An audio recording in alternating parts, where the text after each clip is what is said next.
দেখুন, আমি আজকে বাংলাতেই বলবো, কারণ বাংলাকে ঘিরে যে অত্যাচার বিজেপির চলছে, নরেন্দ্র মোদী আর অমিত শাহ দুই পান্ডা মিলে বাংলাকে যেভাবে অত্যাচার করছে, হিউমিলিয়েট করছে সারা ভারতবর্ষের বুকে, এবং আমি দীর্ঘদিন স্ট্রাগল করার লোক, আমি even as a women parliamentarian আমি প্রত্যেকের কাছে যথেষ্ট রেসপেক্ট পেয়েছি। আমি কখনো ভাবিনি যে আমি একজন মহিলা বা আমি একজন পুরুষ, কিন্তু যে কায়দায় গিয়ে নরেন্দ্র মোদী এবং অমিত শাহ বাংলায় কু করার চেষ্টা করছে, গায়ের জোরে, যেহেতু 19th আমি ইউনাইটেড ইন্ডিয়া র্যালিটা করেছি, তার আগে আমাকে অনেকভাবে প্রেশার ক্রিয়েট করা হয়েছে।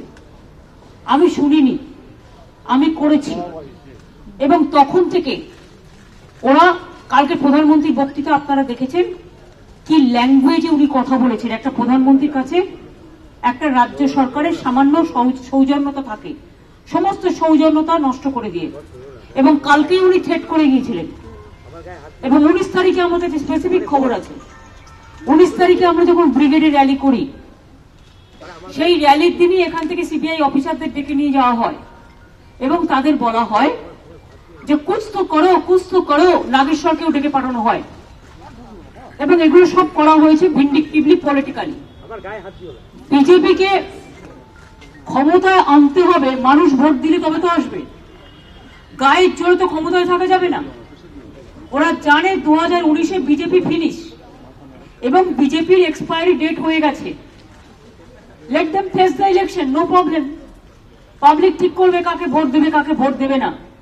কিন্তু গায়ের জোরে, জরুরি অবস্থার থেকেও ভয়ঙ্কর গব্বরি কায়দায় যে ত্রাস তারা শুরু করেছে, আমাকে এক আক্রান্ত করছে তাই নয়, আমার বাড়িতে যে চা দেয় তাকেও ডেকে পাঠিয়েছে, তাও আমি কিছু বলিনি, সহ্য করেছি। আমার পার্লামেন্টারি পার্টি লিডার থেকে শুরু করে যারা কোনোদিনও কোনো চুরির পয়সা খায়নি, বিজেপি চোর পার্টি, আমাদের নয়। আমরা অনেক কষ্ট করে তৃণমূল কংগ্রেস করি। কবে একটা চিটফান্ড হয়েছে 1980 সাল থেকে। আমরা যখন ক্ষমতা এসেছি 2012, মনে রাখবেন 11-এ, আমরাই চিটফান্ডের মালিককে গ্রেপ্তার করি, সিপিএম গভর্নমেন্ট নয়, বিজেপি গভর্নমেন্ট নয়। এবং তারপরে আমরা একটা সিট তৈরি করে 300 কোটি টাকা আমরা প্রায় ফেরত দিই যারা গরিব মানুষ তাদের। গভর্নমেন্ট একটা, যে কোনো স্টেট গভর্নমেন্ট, সেন্ট্রাল গভর্নমেন্ট তার যেমন এজেন্সি আছে, স্টেট গভর্নমেন্টেরও এজেন্সি আছে। স্টেট গভর্নমেন্ট সিট তৈরি করেছে অ্যাকচুয়ালি এদের অ্যারেস্ট করবার জন্য, যারা ক্রিমিনালস, যাদের কানেকশন আছে, এবং মানুষের টাকা ফেরত দেওয়ার জন্য। আমরা একটা জুডিশিয়াল কমিশনও করেছিলাম, শ্যামল ব্যানার্জি কমিশন। তারপরে সুপ্রিম কোর্টে গিয়ে একটা কেস করে, কংগ্রেসিরা তখন ছিল, কংগ্রেসিরা একটা কেস করেন, কংগ্রেস সিপিএম মিলে, যে 2011 থেকে তদন্ত হোক, 2010 থেকে তদন্ত হোক, মানে 1980 সাল থেকে তদন্তটা বাদ। যে সিপিএম ওদের নিয়ে এসেছিল বা যারা নিয়ে এসেছিল তাদের বিরুদ্ধে কোনো তদন্ত হয়নি। ভাই আপনি এত কথা বলছেন কেন? ওয়াই? 2012 সালে অ্যারেস্ট করবার পর যখন আমরাই অ্যারেস্ট করে তদন্ত করতে শুরু করি, 2013 সালে পঞ্চায়েত ইলেকশনের সময় একটা কোর্টে কেস হয়, কোর্টের অর্ডার হয় তখন চিটফান্ডগুলো তোমরা ব্যবস্থা নাও, সিবিআই কে দেয়। আজকে কোন সাল? আজকে 2019 সাল।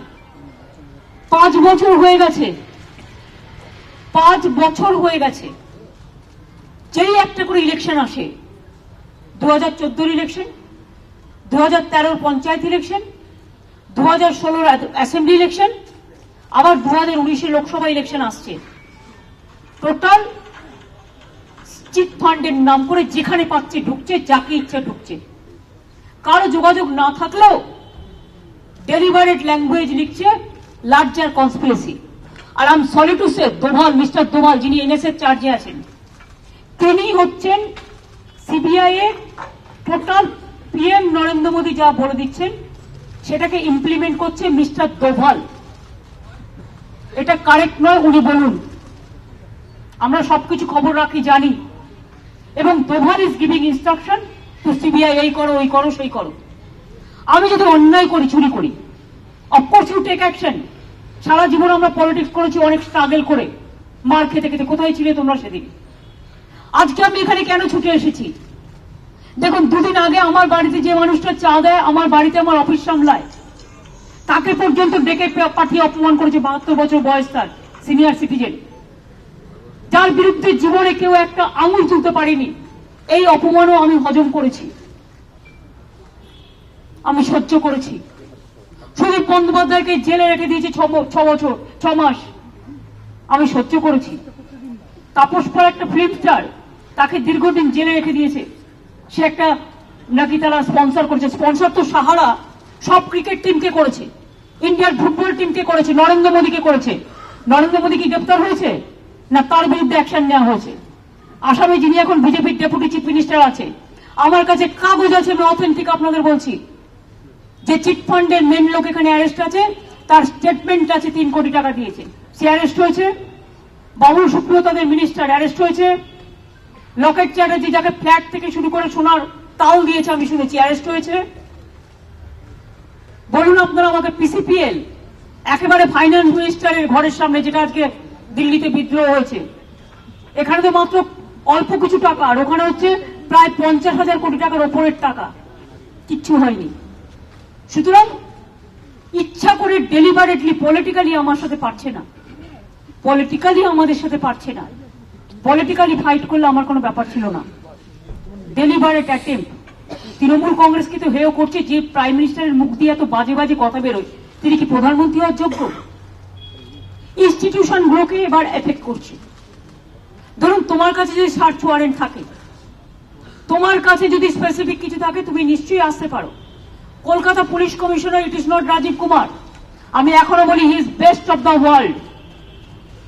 এটা পুলিশ ফোর্স, সে একটা চেয়ারে বসে সিট করেছে গভর্নমেন্ট, তার কারণ সিট করার পরে কমিশন হয়েছে, জুডিশিয়াল কমিশন করেছিলাম আমরা, তাদের দিয়ে আমরা কাজ করেছি। তোমার কি এমন হলো যে তোমাকে কয়েকটা গদ্দার, যারা তোমার পার্টিতে গিয়ে এখন নতুন জয়েন করেছে, আর একটা চম্বলের ডাকাত, মধ্যপ্রদেশে কিছু নেই, এখানে এসে বসে বসে ইনস্ট্রাকশন দেয় সিবিআই কে, ইডি কে। সেই চম্বলের ডাকাত আর গদ্দারের কথায় নরেন্দ্র মোদী আর অমিত শাহ, বাবু অমিত শাহ, যারা সবচেয়ে দাঙ্গা করে আজকে দেশের প্রধানমন্ত্রী হয়েছে, আমার সরি লজ্জা লাগে, এই প্রধানমন্ত্রীর সাথে কথা বলতে লজ্জা লাগে। একটা মিডিয়াকে কথা বলতে দেওয়া হয় না, জানানো হয় না, মিথ্যে কথা বলে। কারণ সারাদিন বলে গেছে রাজীব কুমার চিটফান্ডের সাথে যুক্ত, প্রমাণ করুক। ওরা একটা সিট হয়েছিল, সিটে দায়িত্ব নিয়ে কাজ করেছিল। আমার কি ইনভেস্টিগেশন আমি তোমাকে দেবো কেন? সব যদি প্রয়োজন না থাকে, law and order is a state subject, সবকিছু তোমাকে আমি দেবো কেন? তুমি প্রধানমন্ত্রী ছবি পাঠাবে বলে? নরেন্দ্র মোদী ওই ডেটা নিয়ে শুধু নিজের ছবি পাঠিয়ে দিচ্ছে, ডেটাগুলোকে হস্টাইল করছে, ডিস্ট্রাকশন করছে। আজকে যখন আমি শুনেছি, আই এম সরি, এটা তৃণমূল কংগ্রেসের বাড়ি নয়, আমার তৃণমূল কংগ্রেসের ব্যাপার নয়, আমি একটা অ্যাডমিনিস্ট্রেশন চালাই। আমি যে অ্যাডমিনিস্ট্রেশন চালাই, সেই অ্যাডমিনিস্ট্রেশনের যে কোনো একটা সরকারি কর্মী থেকে শুরু করে আমার force, I am proud to say, তাদের প্রোটেকশন দেয়া আমার সাংবিধানিক দায়িত্ব, আমার পার্সোনাল দায়িত্ব, আমার গভর্নমেন্টের দায়িত্ব। কোনো কিছু নেই। একটা কলকাতা পুলিশ কমিশনার, যার আন্ডারে কয়েক হাজার পুলিশ ফোর্স কাজ করে, তুমি তার বাড়িতে চলে আসছো উইদাউট ওয়ারেন্ট, তার বাড়িতে আসছো কি সিক্রেট অপারেশন করবে বলে? এত বড় অরাসিটি হলো কোত্থেকে? সেন্ট্রাল ফোর্স যারা এজেন্সি আছে, তাদের আমরা তাদের মতো রেসপেক্ট করি। তারা তো এখানে যা করে বেড়াচ্ছে, তা তো আমরা প্রথম দিনই ধরে জেলে ঢুকিয়ে দিতে পারতাম, আমরা তো করি না। সেন্ট্রাল এজেন্সি যারা আছে, আমরা সম্মান করি ইনস্টিটিউশনগুলোকে। আজকেও ধরুন এত অন্যায় করার পরেও আমরা তাদের ছেড়ে দিয়েছি। কি করে তারা আসে এভাবে? আজ আমার বাড়ি যাচ্ছে, কাল আপনার বাড়ি যাবে, পরশুদিন সিএস এর বাড়ি যাবে, তারপরের দিন হোম সেক্রেটারির বাড়ি যাবে।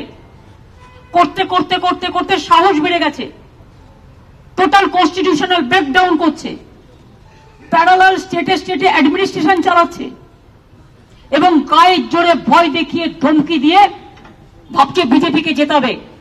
বাংলার মাটি খুব দুর্জয় ঘাঁটি, বাংলার মানুষ ওদের ঘৃণা করে, ওদের প্রত্যাখ্যান করে। আমি দেশের যত 23টা পলিটিক্যাল পার্টি আছে, তাদের বলবো, যেভাবে ইউনাইটেড ইন্ডিয়া র্যালি আমরা করেছি, আগামী দিন আমরা সবাই মিলে যেন ওদের পরাস্ত করতে পারি। মোদি হাটাও দেশ বাঁচাও, মোদিকে উৎখাত করতেই হবে, তা নাহলে আগামী দিন ভারতবর্ষ থাকবে না। গণতান্ত্রিক রাষ্ট্রে কু হচ্ছে, আজকে কু করছে না কেন? এরপরের পর্যায়ে কি 355, তারপর 356? জনগণের থাপ্পড় কোনোদিনও খেয়েছেন? গণতন্ত্রের থাপ্পড় ওটা ইলেকশনের মধ্যে দিয়ে হয়। Is it so easy? মাত্র 1 মাস ইলেকশনের বাকি আছে আর নরেন্দ্র মোদীর গন্ডামি চলছে। আমি ফোর্সের সাথে ছিলাম, আছি এবং থাকবো। আমি শুধু আমাদের পুলিশ ফোর্স নয়, সারা ভারতবর্ষের যত পুলিশ ফোর্স আছে এবং সেন্ট্রাল ফোর্সও আছে, আমি তাদের রেসপেক্ট করি, তাদের বিপদে আপদে থাকবো এবং থাকবো বলেই বলছি। আমার আজকে খুব দুঃখ লেগেছে এই ঘটনা।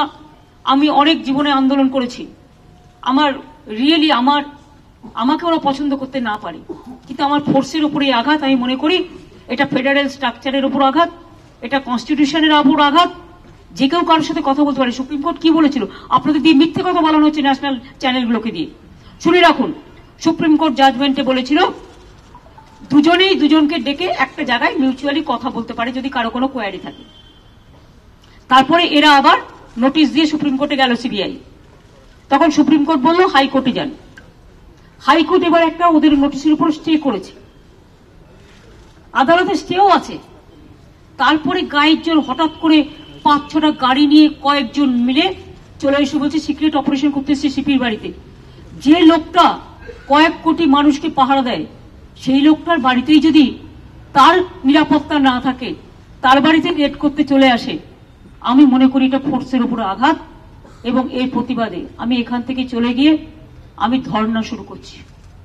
আমি সংবিধান বাঁচাতে চাই, সংবিধান বাঁচানোর ধর্ণা, ফেডারেল সেটআপ বাঁচানোর ধর্ণা, কনস্টিটিউশন বাঁচানোর ধর্ণা। আমি এক্ষুনি চলে যাব, আমি মেট্রোর সামনে ধর্ণায় বসবো আজ থেকে যতক্ষণের বিহিত না হবে। আমরা চাই সংবিধান সংবিধানের মতো চলুক। আমি সত্যি খুব দুঃখিত এবং মর্মাহত, আমাদের দেশে এমার্জেন্সির থেকেও ভয়াবহ এমার্জেন্সি শুরু হয়ে গেছে। ইলেকশনের আগে সবাইকে জব্দ করবার জন্য, সবাইকে স্তব্ধ করবার জন্য এই কনস্পিরেসি, তা মানা যায় না। সবাই ভয় পেয়ে গেলেও আমি বাংলার মাটিতে ভয় পাই না। আমি মনে করি দেশের মানুষ আমাদের সমর্থন দেবে। আর আপনাদের আমি ন্যাশনাল চ্যানেলগুলোকে বলবো, দয়া করে আমরা যেটা বলছি সত্যি কথাটা একটু বলবার চেষ্টা করবেন। কারণ গণতন্ত্রকে শেষ করতে গেলে মিডিয়াকেও কন্ট্রোল করে নিচ্ছে ওরা। গণতন্ত্রে কেউ যদি কথা না বলতে পারে, বিচার বিভাগকে কন্ট্রোল করার চেষ্টা করছে, মিডিয়াকে কন্ট্রোল করার চেষ্টা করছে, পুলিশ ফোর্সকে সেটআপকে ভেঙে দেওয়ার চেষ্টা করছে। গায়ের জোরে গভর্নর হাউসগুলো এক একটা বিজেপির পার্টি অফিসে পরিণত হয়ে গেছে। আমি সরি টু সে, এই জায়গা থেকে ইনস্টিটিউশনগুলো রক্ষা পাক। আমি ইনস্টিটিউশনগুলোকে রক্ষা করবার দাবিতে, গণতন্ত্রকে রক্ষা করবার দাবিতে, সংবিধানকে রক্ষা করার দাবিতে বাবা সাহেব আম্বেদকরের, আমি এখন থেকে আমি যাচ্ছি, আমি ধর্নায় বসবো। আগামীকাল আমার রাজ্যে বাজেট আছে, আমি যেখানে ধর্নায় বসবো তার পাশে একটা রুম বানিয়ে নিচ্ছি যেখানে আমি ক্যাবিনেট মিটিং করব। কারণ জেনারেল বাজেটে ক্যাবিনেট মিটিংয়ে পাশ হওয়ার পরেই জেনারেল বাজেট প্রেস করা যায়, দ্যাট ইজ দ্য সিস্টেম। কিন্তু যেহেতু এটা এমার্জেন্সি, আমার সকালে ক্ষেত মজদুরের মিটিংও আছে, ববিরা যাবে এবং আমি মোবাইলে বলবো। কিন্তু আমার কালকে বাজেট আছে, আমার বাজেটে থাকার কথা ছিল। বাজেট হবে, সমস্ত অ্যাসেম্বলি যেভাবে প্রসিডিং সব মেনেই হবে। মিটিংটা শুধু আমি করে দেবো। আমি যেখানে মিটিং করবো তার পাশে একটা আলাদা ঘর করে নিচ্ছি। সেখানে আমি আপনাদের সবাইকে বলে, আমি ভারতবর্ষকে রক্ষা করার জন্য, দেশের একতাকে রক্ষা করার জন্য, দেশের সংবিধানকে রক্ষা করার জন্য, দেশের সম্প্রীতিকে রক্ষা করার জন্য আমি ধর্নায় বসছি। এই ধর্না মানে সত্যাগ্রহ, গান্ধীজির কথায় সত্যাগ্রহ। আমি এর বিহিত চাই। Did the CBI officials who had come today, did they come with any kind of search warrant? Did they show Nothing. Just audacity. Just it is a forceful instruction from the central order, Narendra Modi and Amit Shah. No search warrant, nothing. They cannot destroy the institution. If the head of the department, if the head of the organization force is being humiliated, how the force will work?